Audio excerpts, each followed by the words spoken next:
I'm the big proponent of silver, and I'm sure we'll talk about that.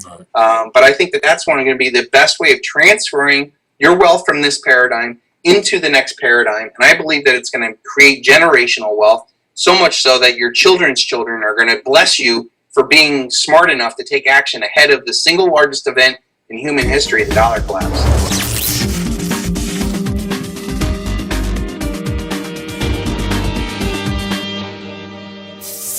Thanks for plugging in and rethinking the dollar. I'm excited to have my guest, Chris Duane, creator of the Silver Shield Exchange, as well as the YouTube channel, The Greatest Truth Never Told, sit down with us today to discuss his thoughts on the global economy, as well as on the dollar. I'm sure you're going to find this to be very informative, as well as educational. Click the subscribe button below for more RTD interviews, as well as monetary news updates. Enjoy our conversation. Welcome to Rethinking the Dollar. Today I'm excited to have my guest, Mr. Chris Duane, a financial and investing expert and founder of the Sons of Liberty Academy. He's also a popular YouTube gentleman. He runs and hosts The Greatest Truth Never Told, which has over 20 million views since its debut.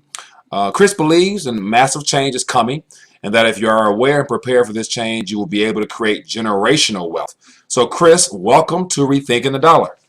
Thank you for having me on. I'm glad to talk to a lot of new voices out there. I hope more people, pick up the torch and, kind of help spread the message. When I started, I was, I was a blogger and, did my thing and got onto YouTube 4 years ago. And, after a lot of, I think over 1,000 videos, 100,000 subscribers, we've got 20 million views. And, I feel like I've lit the fire under a lot of other people to realize, putting these pieces together, the world's screwed up, but my life doesn't have to be. So I'm glad to be here with you. Right. Well, thank you. And definitely, as I was mentioning beforehand, how I came across your channel, and it was one of the things that kind of fueled me and inspired me to try to be the change in my world that I want to see. And so definitely, I appreciate you, sparking that for myself as well as I'm sure a lot of others. So thank you. Thanks for sitting down with me. Much as an effort for me to kind of get my mind wrapped around it, because when I started it, I actually started with the Sons of Liberty Academy, which is like this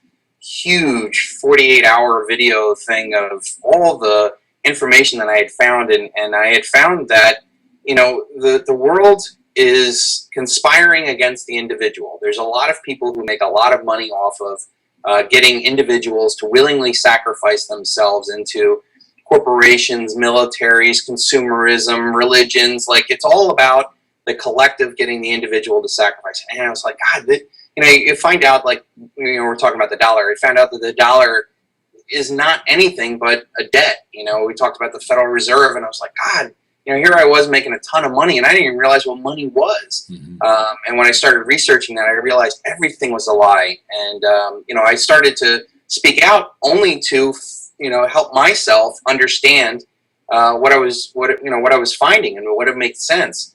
And I think through that process of questioning everything, don't leave any stone unturned, you'll end up finding yourself in a much higher, better place, and the world seems less scary, as you go further along. So a lot of issues to discover, but we'll touch them as you see fit. All right, sounds good. Well, typically I start off the interview with some rethinking the dollar questions, being that the topic or the main piece is rethinking the dollar, meaning that there's more to the dollar than we're aware of. So with that being the case, what comes to mind when you hear the words rethinking the dollar? I think it's already been rethought for all of humanity to the point I don't even think people understand what the dollar once was. I think it was the 1789 Currency Act that defined the dollar by silver. It was, I think, 371.2 grains of fine silver was the very definition of what a dollar was. And that was the basis of all currency transactions. And, at the point, when the United States was founded, we didn't have our own bank or currency. We were using, Spanish reals and, whatever silver coins that were out there, but they defined it by, they defined the dollar by silver. And paper money came into existence as a receipt for real wealth. It wasn't wealth itself, it was just a receipt for real wealth. And so the way that this banking system, turned into this monstrosity that we're, living in today, people got tired of, carrying silver coins, so they go put it in a little bank, somebody can, protect it. And the bank said, okay, here's your receipt. It was you can look this up. Look up silver certificates. They're beautiful works of art. I mean, some of them are just outstanding. But there were silver certificates, and they were worth literally nothing because they were paper, and people recognized that. And it said redeemable in silver coin, and they had gold certificates, redeemable in gold coin. And for a long time, people were like, wow, this is great. I don't have to carry these big ounces around. I can carry this receipt and exchange the receipt. And if somebody wants to get paid there on demand, they can go to the bank and receive the real wealth. That's what it used to be. And then over time, the bankers got smart. Some bankers said they would print more paper receipts than silver that they had or gold that they had. And that would cause bank runs and currency crisis and all sorts of collapses. And then somewhere along the line, the banks and the governments kind of got together and said, hey, let's make this scam legit. Let's make legal tender. Let's not have, anything backing it. So for a while they would, have legal tender where they would say, okay, this is paper money, doesn't have anything behind it, but the full faith and currency of the United States or power of the United States. And, it's a demand, note.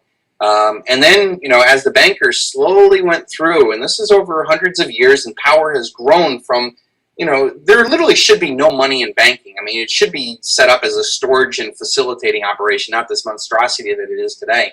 But slowly over time, through the crime of 1873, they demonetized silver. So now half the stock of money that was used all over the United States during one of the most expansionary periods of the United States, they declared it not money. And it set in the worst depression. You think the Great Depression was bad.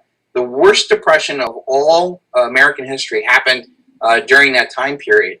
And it forced farmers, anybody who was in debt, that they couldn't pay back their debts in the silver that they had done. They had to pay it back in gold. Well, who owned all the gold? The bankers in New York. Right. So who benefited off of that? So they manipulated the politicians to rig the system to demonetize silver. And there was still silver coin in usage. And then over time, they even demonetized their silver coins. I mean, we used to, before 1964, 1965, all of our coins, dimes, quarters, half dollars, dollars, they were still silver. They still had 90% silver, and they demonetized that. So now we have these slugs, these Chuck E. Cheese coin slugs that we could, use. The rumor has it that they've dishoarded all the gold in Fort Knox. And now humanity doesn't even understand what silver is, and yet it's got the longest period. Like every single civilization throughout all ages has used silver as money, and in most languages, silver and money are actually the same word. But now we have this weird age of consumerism where the dollar is not even a dollar. It's a Federal Reserve note, which is a debt instrument. It's a privately held bank that the United States government has to pay interest to. And the only way that the money comes into existence is debt needs to be created. That's the trick of the game. All of this, everything relies upon more debt every year coming into the system than the year before. And it's a Ponzi scheme, and one that's going to end horribly because this dollar has infected every part of our lives, every part of the world. It's global, it's systemic. It's based on nothing, and when this illusion collapses, it's going to be hard and fast. All right. So how important is it for the world, primarily being that, we're both located here in the United States, for citizens to begin taking action and begin taking extreme interest in this subject matter? Yeah, every aspect of our life is controlled by the dollar. Literally. I even hate to say it, but I think even a lot of marriages and relationships, if daddy ain't bringing home the bacon, mommy ain't in love anymore. And, that's personal, deep relationship. Yeah. Forget about, your children's future. You don't want them to have generational poverty. Forget about your job, paycheck. 70% of this economy is built off of consumerism, which is the insane idea that we can consume more than we produce. And that's only been able to happen because we have this debt-based Ponzi scheme money that's funding this world's largest military that's out raping the world of all their, wealth and assets and trade lanes and kind of, pumping it up. So 70% of the economy is based off of consuming more than we produce, which is an insane historical idea, and yet that's what controls that. And then another 20% of the economy is government spending. So we got 20%. The government in itself produces no value whatsoever. So literally 90% of the economy is built up off of this illusion of what wealth is and what we have.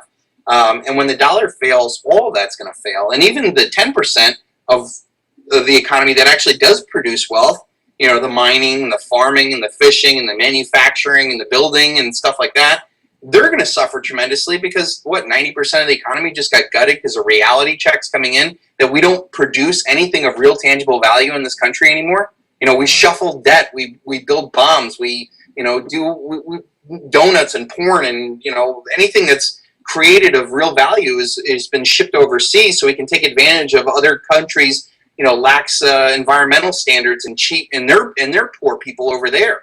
You know, you wonder why the economy is getting gutted. It's because the manufacturing base has gone over, because the bankers have infected the political system for profit. They don't care about people, profit. Look at what's going on in Greece. It's all about getting those bonds paid, and not who cares about you know, what the Greek people are suffering under. Right. Now here's it's different. Yeah. Now here's a crazy out there just a question that just came to mind, which I'm going to tweak a question I typically ask because we have the presidential race coming up. Now, say for example, farce. Now watch this. Say for example, if Chris Duane decided to run for president, and during your campaigning, you were in front of the camera, and all cameras pointed towards you. Every TV was tuned into Chris Duane's live, speech or whatever. You know, what would your global state of the economy address be? Oh, I would probably tank the markets by the end of the show. It's a generational debt-based Ponzi scheme. That's what we're living under, and the whole world's under it too. That's the sad part. You know, a lot of these other currency crises that have happened in the past, like the collapse of the Soviet Union, which I studied heavily, Weimar Germany, Argentina, you mentioned in the pre-interview, they've been local, and ones where there have been larger currencies out there to help buffer the impact of those regional currency crises.